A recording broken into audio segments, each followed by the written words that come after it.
Labdien, godātie! Es savukārt esmu atvedis statistiku no Madonas novada, paturpinot iepriekšējo slaidu. Es savam korītim pajautāju jautājumu. 4 jautājumus. Korī dziedu, jo 59 ir atbildējuši, man patīk dziedāt.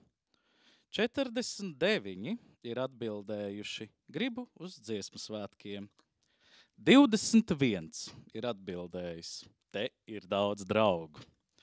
21 ir atbildējis, gribu iemācīties dziedāt. Otrs jautājums. Dziesmu svētku repertuārs ir viegls. Atbildējuši 0. Ir labs. Atbildējuši 75. Grūts. Atbildējuši 0. Ļoti grūts.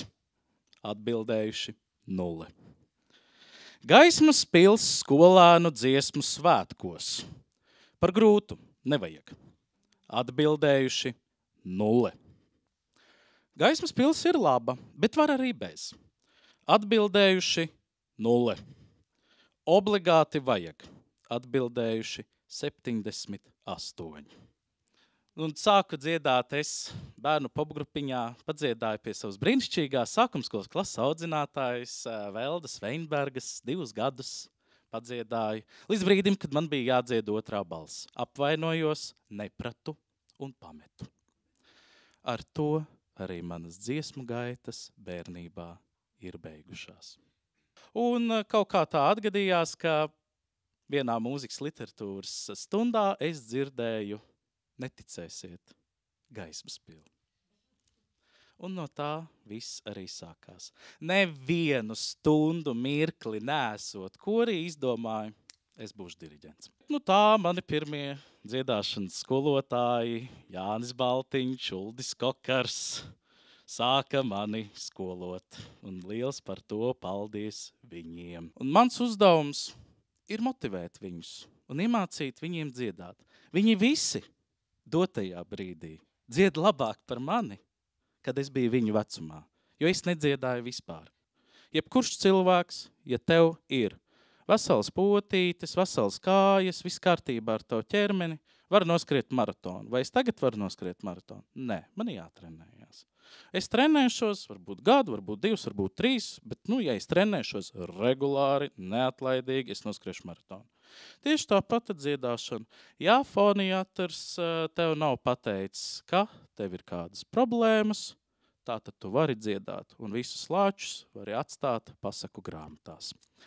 Septembrī vienmēr saku, viņš saka, nevajag, negribu, es nekad neesmu dziedājis, man nesanāk. Uz ko es saku, lūdzu, atnāciet, pamēģiniet, sapratīsiet, patīk vai nepatīk, zināsiet. Un interesanti ir tas, ka, piemēram, 9. klasē nepatīk, 10. klasē nepatīk, 11. klasē pēkšņi patīk un atnāk un ir. Es zinu to, ka viņiem, viņi nav pelnījuši redzēt vai dzirdēt, es atbrauktu un teiktu, garš ceļš, ledus, sniegs, līdz sāksies atkal. Es pajautāju arī, kas ir tāds, kas jums tā kā patīk? Kāpēc jūs nākat? Labi, ir kaut kādi mums socioloģijas dati. Es saku, vai kaut kas tāds, ko es daru, kas jums tā kā šķiet, labi, forši. Izrādās ir. Es pats to nepiefiksēju. Mana zemapziņa to nav piefiksējusi. Bet izrādās kad taktēju, diriģēju kaut ko, un man kaut kas baigi iepatīkās, piemēram, kā basi smuki unisonā iestājas gaismas pilī un tīri to sīnodziet, tad es viņiem parādu šitā te nepārtraucot diriģēt. Izrādās viņi to ir pamanījuši. Un viņi saka, bet forši, dariet tā vēl.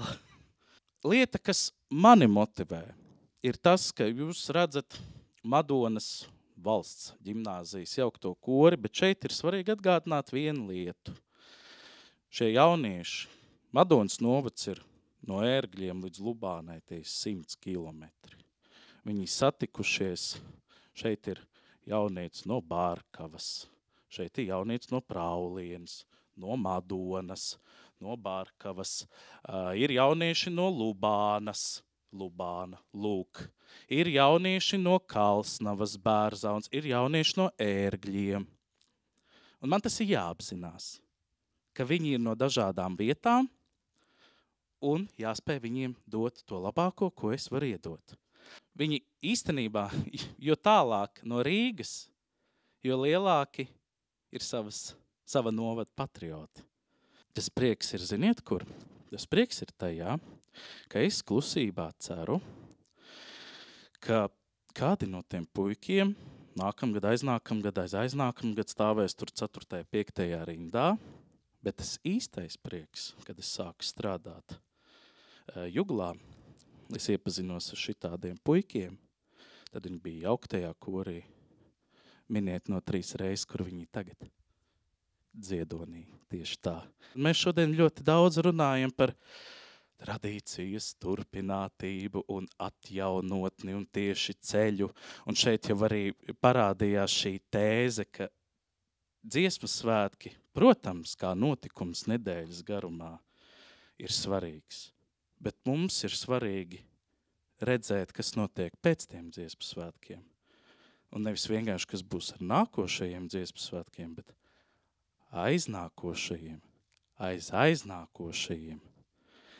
Un tas ir tas, kas mani motivē un ļauj man doties ik nedēļu, dažreiz pat 2 reizes nedēļā, jābrauc 180 km turp šurpu, lai es varētu ar viņiem šādi pasmaidīt arī mēģinājumā pēc sava stulbā garā ceļa. Labi, ka tagad ceļu izremontēju. Un dot viņiem to prieku. Dot to prieku, kura nebija man, bet tieši šī sajūta, ka šī prieka nebija man, es vēlos dot viņiem 2, lai viņi izjūt šo prieku. Un zin, tad, kad cilvēks dzied, cilvēks top skaists.